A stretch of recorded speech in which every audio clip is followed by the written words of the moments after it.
Alexandria, the 7th of January, in the year 367. Bishop Athanasius sits at a writing table inside the episcopal residence. Drafting his 39th Festal Letter, the annual notice that told every church under his authority when to observe Easter that year. This time he adds something no Festal Letter had needed before. A list. 22 books for the Old Testament, 27 for the New. He signs it, seals it, and sends copies south along the Nile. Nobody in that room believes they are closing a door. Athanasius is answering a practical question. Which books can a new convert be handed with confidence? Inside a church, still absorbing decades of forged gospels, invented epistles, and rival scriptures circulated by groups he considered dangerous. His list will become, almost word for word, the New Testament printed in Bibles today.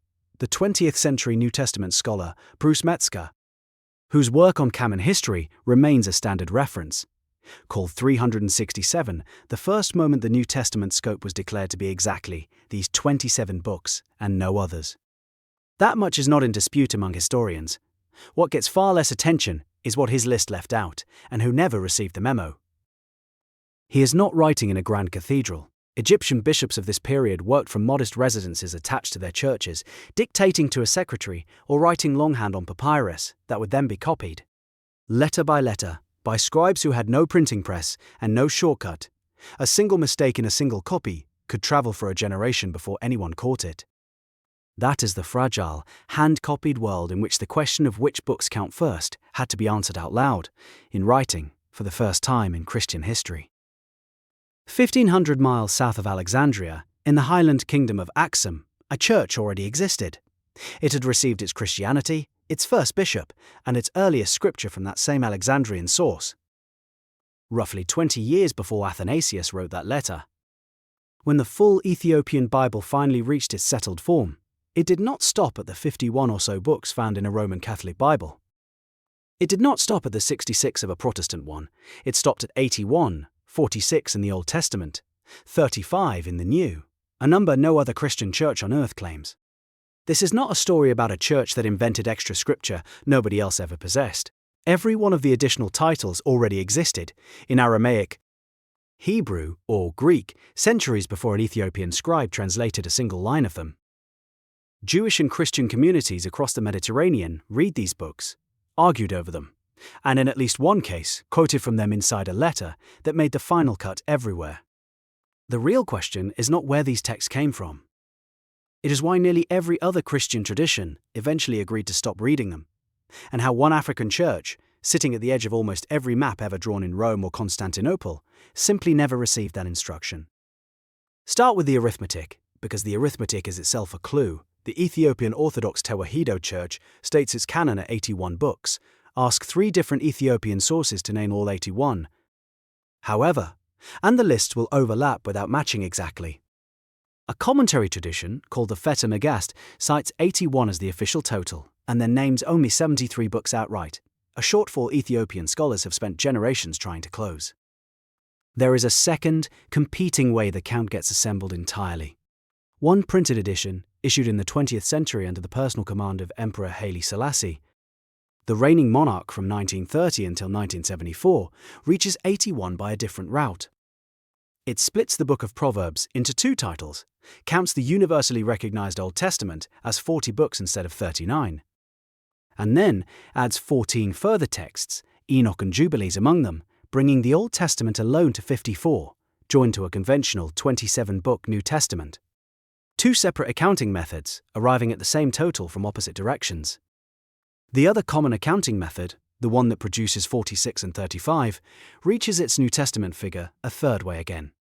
It keeps the familiar 27 books intact and adds 8 further titles, known collectively as the Books of Church Order, among them a text called the Synodos, the Book of the Covenant, a work attributed to Clement, and the Didaskalia, a manual of church discipline and worship. These are not Gospels or epistles competing for a place beside Matthew or Paul. They are governance documents, closer in genre to a constitution than to a narrative, bound into the same volume and granted a lower but still scriptural standing in Ethiopian tradition. Here I will state a position and defend it before moving on. That inconsistency is real, and pretending otherwise would be dishonest, but it does not make 81 a hollow marketing figure. Every ancient canon list shows this same fuzziness at its edges. Athanasius' own 22-book Old Testament only reaches 22 by folding Ruth into Judges and merging Lamentations with Jeremiah, a total chosen to echo the 22 letters of the Hebrew alphabet. Part inventory and part symbol. The Jewish historian Josephus, writing near the end of the 1st century in his work against Apion, gives that identical 22-book figure using the same alphabet logic. Nobody calls Josephus' canon fake for rounding to a symbolic number. Holding Ethiopia to a stricter standard than we hold Alexandria is not scholarship. It is a double standard wearing scholarship's coat. Now to the case file itself, because a single book explains more about this canon than any other, the Book of Enoch. Enoch appears in the book of Genesis for exactly 5 verses. He walked with God, the text says, and then he was not, because God took him. That is the whole biography most churches consider canonical. And yet an entire library of writings circulated under his name centuries before Jesus was born. An apocalyptic text scholars date, on linguistic and manuscript grounds, to somewhere between the 3rd century BCA and the turn of the era. It was composed in Aramaic, not Ethiopic. Fragments of 11 separate Aramaic copies turned up in Qumran's K4 after 1947, covering roughly 1/5 of the text later preserved whole only in Ethiopic translation.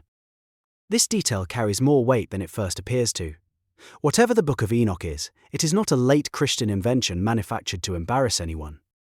Jewish scribes were copying portions of it before Rome had crucified a single person in Judea.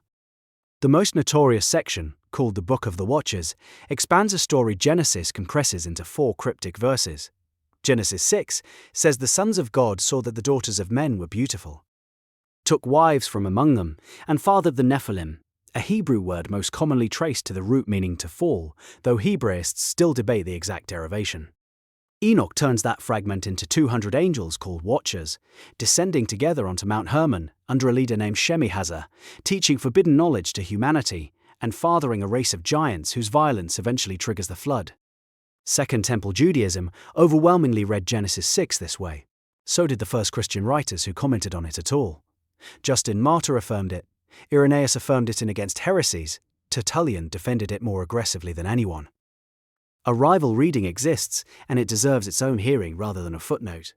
The earliest surviving version of this alternative is usually traced to the 3rd century Christian chronicler Julius Africanus, who lived roughly between 160 and 240 and proposed that the sons of God were simply the righteous line of Seth intermarrying with the corrupted line of Cain. No angels, no watchers, no supernatural hybrids, only 2 human family lines colliding. Augustine later leaned toward this reading as well, for reasons consistent with his caution about Enoch generally. I will say plainly which reading I find more persuasive, and why.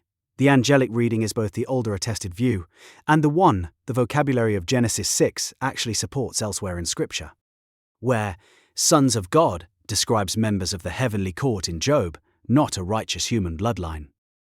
The Sethite reading solves an uncomfortable theological problem, angels engaging in physical union with humans, but it does so by asking the Hebrew to say something it does not obviously say. A solution that removes discomfort at the cost of the plain text is not automatically the correct one. None of this stays theoretical, because of one short letter, the Epistle of Jude, 1 chapter, 25 verses, sitting undisturbed in every Christian Bible from the 4th century to this afternoon, quotes Enoch by name. It was also about these that Enoch in the 7th generation from Adam prophesied, saying, reads Jude 1 verse 14 to 15, and the line that follows is drawn almost word for word from an early passage in the Book of the Watchers. Jude does not hedge. He does not write, as the old story goes. He uses the same verb Israel's prophets use for genuine, authoritative speech from God. A book inside the canon is, on its own page, formally treating a book outside the canon as scripture. Tertullian, writing in Carthage around the year 200, built an entire argument out of exactly this tension in a treatise called On the Apparel of Women. He conceded that Enoch's writing was not received into the Jewish canon, and he offered a theory why. Perhaps, he suggested, the Jews set it aside precisely because it spoke too plainly about Christ. Then he delivered his closing point in a single line. Enoch, he wrote, possesses a testimony in the Apostle Jude. If an apostle cites a text as prophecy, Tertullian reasoned, the Church has no standing left to discard it. Clement of Alexandria, writing around the same period, cited Enoch approvingly as well, treating it as familiar and useful material rather than a curiosity. This is where the Greek language hands us the turning point of the entire investigation. The label later applied to books like Enoch is apocrypha, from apokryphos, meaning hidden away, concealed, withdrawn from view. It shares its root with the English word cryptic, sit with what that word assumes. It assumes a community that once held these books in plain sight, and later pulled them behind a curtain, judged them unfit for general reading. That description fits precisely what happened across the Greek and Latin-speaking churches over the 4th and 5th centuries. It does not describe Ethiopia at all, where nothing was ever hidden. Because nobody there ever built the curtain in the first place, apocrypha is a word that only makes sense from inside the tradition that lost access. Ethiopia has no use for the word, because Ethiopia never had the experience it names. Augustine deserves a fair hearing here, not a caricature. Writing in the City of God, Book 15, Chapter 23, part of a work he completed around the year 426, Augustine grants that Enoch, the seventh from Adam, truly did leave writing behind, since the Apostle Jude says so in a letter Augustine treats as canonical. But he refuses to extend that concession to the text circulating under Enoch's name in his own day. Its chain of transmission from author to surviving manuscript struck him as too obscure, too easily corrupted by later hands, attaching an ancient name to new material for borrowed credibility. That objection is not frivolous. Pseudepigraphal writing, text composed under a famous name long after that person's death, was a common and sometimes dishonest practice in the ancient world. Augustine's caution reflects a defensible editorial instinct, not paranoia dressed up as theology. So here is where I hold my own position, having given Augustine his due. Whatever the merits of his caution about the surrounding text, it never touches the deeper problem Jude creates. The New Testament author did not gesture vaguely at folk memory. He quoted a specific line from a specific apocalyptic composition and labeled it prophecy. A modern believer is entirely free to conclude, with Augustine, that the rest of the book is unreliable. What that believer is not free to conclude, if Jude is taken at face value, is that the source Jude quoted never mattered, because one of the New Testament's own authors plainly treated it as though it did. Look again at Athanasius' own list from 367. Enoch and Jubilees appear nowhere in it, not even in his secondary category of books appointed to be read by new believers. A category that does include Wisdom of Solomon, Sirach, Judith, and Tobit. By the time Athanasius wrote, Enoch had already dropped out of consideration in Alexandria entirely, not merely into a lower tier. That timing raises an uncomfortable wrinkle. The first bishop of Axum, Frumentius, had travelled to Alexandria and been personally consecrated by this same Athanasius roughly 20 years earlier. Somewhere around the year 346 or 347, before the Festal Letter existed, before the narrower list had been committed to writing at all. Whatever scriptural culture Frumentius carried south with him, reflected Alexandria as it stood before its own bishop drew his final line, not after. The Book of Jubilees raises a different kind of question than Enoch does. Not, is this authentic, but whose side was it really on? Scholars now date its composition to somewhere between the years 170 and 150 before Christ, written originally in Hebrew. 15 fragmentary copies turned up among the Dead Sea Scrolls, more than all but a handful of biblical books recovered at Qumran. James Vanderkam, the modern scholar most responsible for reconstructing Jubilees from those fragments, has argued that the Qumran community treated it as scripture in every functional sense, even before anyone used that specific word the way later generations would. Jubilees retells Genesis and part of Exodus as a revelation given to Moses at Sinai through a figure it calls the Angel of the Presence, filling gaps the Bible leaves open. Names, dates, legal justifications for practices the author considered far older than Moses himself. It insists Abraham kept the Feast of Weeks centuries before the Torah, that Noah offered sacrifices using rules Leviticus would not record for generations. The effect is to make the entire legal system of Israel look ancient beyond Sinai, not invented there. Its sharpest edge, though, is calendrical. It insists on a fixed 364-day solar calendar, and attacks reliance on the moon as a corruption of the design God set in motion at creation. That argument was never abstract.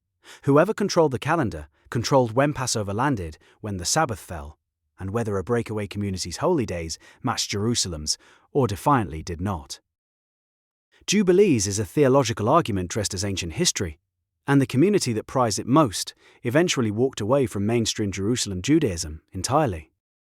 One more figure belongs in this part of the file. The British scholar R. H. Charles, who lived from 1855 to 1931, produced the critical editions of both Enoch and Jubilees that modern scholarship still relies on.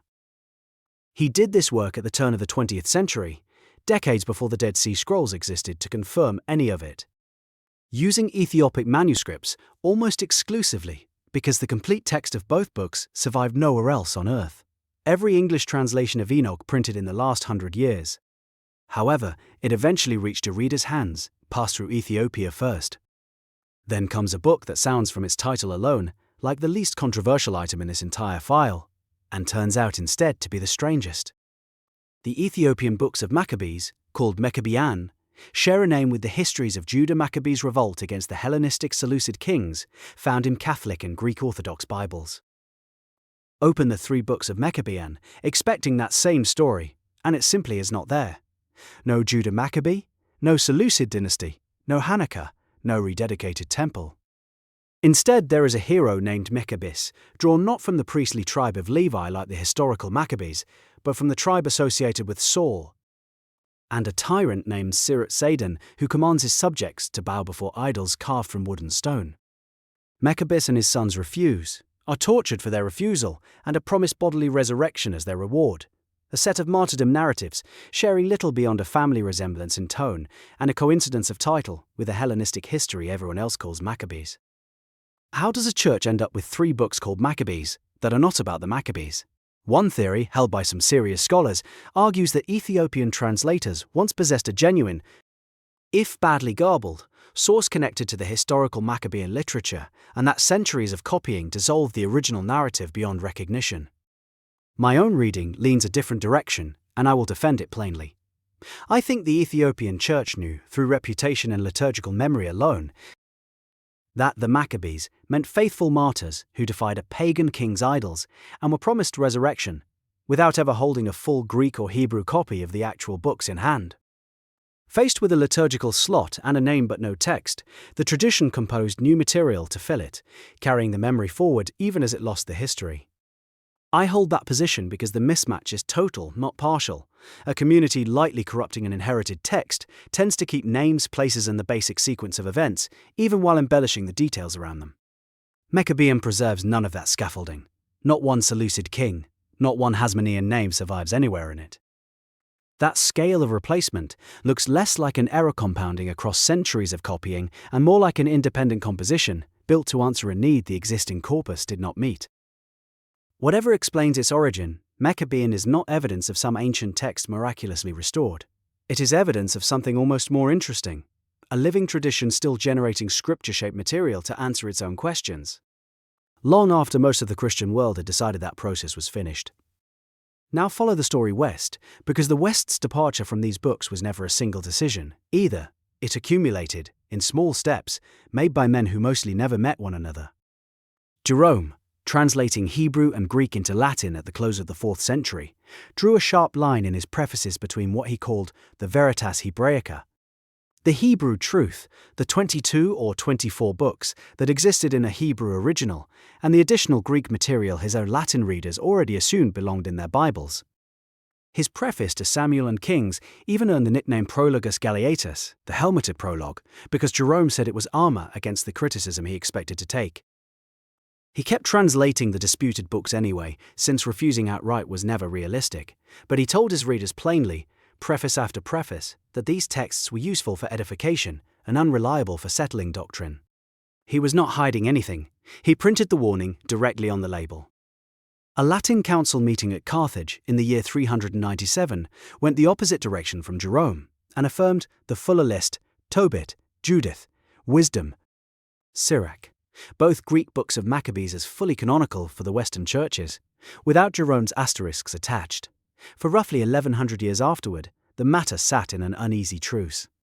These books were printed, read from pulpits, and quoted in sermons across Western Christendom, while a current of scholarly unease, inherited straight from Jerome, never entirely disappeared.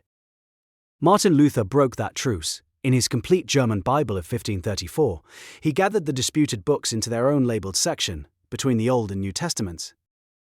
Under the Greek word apocrypha, with a note explaining they were profitable to read, but not equal to Holy Scripture. 12 years later, meeting in its fourth session on the 8th of April, 1546, under Pope Paul III, the Council of Trent answered Luther directly. It declared these same books sacred and canonical, with all their parts, and pronounced an anathema on anyone who refused to receive them as such. Two branches of the same Western Church, arguing over the identical shelf of books, reached opposite verdicts within 12 years of each other. Notice what neither side of that argument was even discussing. Not Enoch. Not Jubilees. Nothing resembling Meqabyan. Those books had already dropped out of live Western consideration nearly 12 centuries earlier. Sometime in the drift between Athanasius's letter and Jerome's prefaces, without a council, without an anathema, without a single person alive, in 1546, framing them as an open question at all. Luther and Trent were fighting over the second tier of exclusions. The first tier had been settled so long before that both sides had forgotten there was ever a decision to make. Picture a large stone farmhouse with 10 rooms, built by one founding generation and inherited by several branches of descendants who eventually scatter. The branch that stays near the capital keeps renovating. One generation converts a bedroom into a study. The next generation argues over that very room, until the family splits into two households, each keeping half the house and insisting loudly that its half is the real one.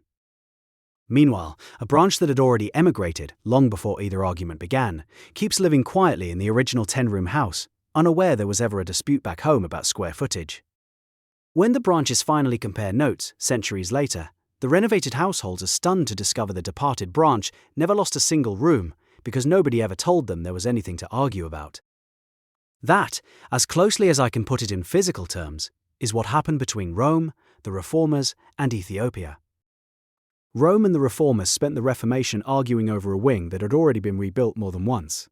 Ethiopia was never invited to that argument, because Ethiopia had already left with its floor plan intact, centuries before the renovations began. The reason for that absence has its own name, its own council, and its own date. Chalcedon, 451. When that council defined Christ's nature in a formula the Ethiopian Church, alongside the Coptic, Armenian and Syriac churches, rejected as insufficient, the resulting schism did not merely split Christology. It severed regular communication between Alexandria's mainstream successors and the churches that stayed loyal to the older, pre-Chalcedonian Alexandrian theology, Ethiopia among them. Any later Western memo about trimming the canon further had no working channel left to travel down. By the time the missionaries remembered as the 9 saints arrived in Axum, around the year 480, to finish translating scripture into Ge'ez that Frumentius had begun over a century earlier, that channel was already closed. Whatever biblical corpus they carried with them from Syria and the wider Greek-speaking Christian world, a corpus that by every indication still treated Enoch and Jubilees as living, valued texts in parts of the Christian East, even after Athanasius's own narrower letter, became the fixed floor plan of the Ethiopian Bible from that point onward. Nobody came south afterward to issue an update, because nobody south of Chalcedon was taking instructions from north of it anymore. Ethiopian tradition holds that each of the 9 saints translated a separate portion of the Bible individually, working from Syriac and Greek exemplars they had carried with them into the highlands. Modern textual scholars find this plausible for an unexpected reason. The GE's Bible shows genuine stylistic differences from one book to the next. Differences consistent with several translators working in parallel rather than one committee producing a uniform text. A translation project, divided this way without a central editor cross-checking every book against every other, is exactly the kind of process that would carry Enoch and Jubilees through intact if they arrived already bundled with the rest of the corpus and would have no natural mechanism for flagging them as separately controversial. None of this rests only on later documents. Physical evidence survives, the Garima Gospels, kept at the monastery of Abba Garima in northern Ethiopia, have been radiocarbon dated to somewhere between the years 390 and 660, making them among the oldest illuminated Christian manuscripts anywhere on the planet. Older than merely anything comparable surviving in Latin or Greek. These are not later copies of a claim. They are parchment, ink, and pigment that simply never got thrown away, sitting in the same highlands where the canon question stopped evolving, 16 centuries ago. One popular explanation for how the Jewish canon itself supposedly closed deserves a correction before this file shuts, because it feeds a tempting but false picture of tidy. Single-moment decisions. Many people have heard that a formal council at Jamnia, around the year 90, gathered rabbis who voted the biblical canon closed in one afternoon and rejected everything outside it on the spot. Modern scholarship has largely dismantled that picture. A rabbinic academy did meet at Jamnia. There is no solid evidence it convened as a canon-defining council in the way popular retellings describe. And what limited discussion survives concerns 2 disputed books, not a wholesale ruling on everything else. That correction matters here, because it is the same mistake, pointed in a different direction, that distorts how people imagine the Christian canon closing too. There was no single afternoon when someone banged a gavel, and Enoch was voted out of the Bible forever. There was a slow accretion of pastoral letters, translation choices, prefaces, and regional councils, compounding across centuries, each individually reasonable, that only resembles a single decisive verdict once historians compress it in hindsight. Ethiopia's canon is not a rebellion against that process. It is simply what remains when a community stops receiving each new increment of it partway through. Which brings this case back to where it opened. Alexandria that January morning in 367, Athanasius signing a letter he had every pastoral reason to write. He was not a censor acting from malice. He was a bishop protecting a fragile, still-forming church from forged gospels and manufactured epistles that posed a real danger, and by nearly every reasonable historical measure, he did that job well. The 27-book New Testament still in print today is in large part his legacy, and it is a good one. But legacies compound in directions their authors cannot see from their own writing table. Jerome's honest footnotes became, 1,000 years later, a war between Luther and Rome. A schism over the nature of Christ settled at a council in 451 that had nothing whatsoever to do with which books belonged in a Bible. Quietly froze an entire church's canon in place before the rest of Christendom finished deciding what to do with its own. Not one of the people making these choices could see the 81-book Bible that would still be sitting, unbothered, on shelves in Addis Ababa 16 centuries later. Largely the same books their own decisions were slowly carrying the rest of the Christian world away from. Here, finally, is the largest frame this case opens onto. 2,000 years of church history is not one long argument settled at the start and merely defended ever since. It runs more like a river with more than one channel. Most of the world followed the channel that got engineered, narrowed, and re-argued across generation after generation. One channel, cut off early by a dispute that was never really about the Bible at all, kept running closer to its original width. Neither channel is the whole river. God did not stop speaking the day a council closed a list, and the same line the Apostle Jude quoted as prophecy sits at this moment. Open in an Amharic Bible somewhere in the Ethiopian highlands, in something close to the form it has held for 1,600 years, the same form a British scholar had to travel there. In every practical sense, to find it all. Consider what that means for the ordinary act of opening a Bible. Most believers assume the book in their hands is a finished thing. A closed set handed down whole from the apostles to the printing press, without much argument in between. The truth this case file has laid out is stranger, and in its own way, more reassuring. The boundaries of Scripture were drawn by particular men, in particular rooms, answering particular problems of their own century. And those boundaries still show the fingerprints of the arguments that produced them. That is not a scandal. It is simply what it looks like when a living community stewards something sacred across 2,000 years instead of receiving it sealed in a vault. None of the institutions named in this file get to walk away without responsibility, and none of them get treated as villains either. Athanasius protected a young church from real forgeries. Jerome told his readers the honest truth about his own doubts, instead of quietly hiding them. Trent answered Luther in the open, with its reasoning published for anyone to read, then or now. The Ethiopian Church added nothing and hid nothing. Every party in this story can be judged fairly only by what they actually did, in the century they actually did it, not by what later readers wish they had known. If that unsettles the shape of the Bible on your own shelf, even slightly, there is no need to resolve the feeling too quickly. Sit with it a while.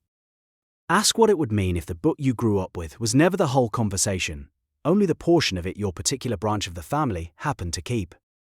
The next investigation in this series goes inside the Book of the Watchers itself, chapter by chapter, and asks exactly what those 200 angels stood accused of doing. and why the earliest Christians who read it found that question far harder to dismiss than most of us do now.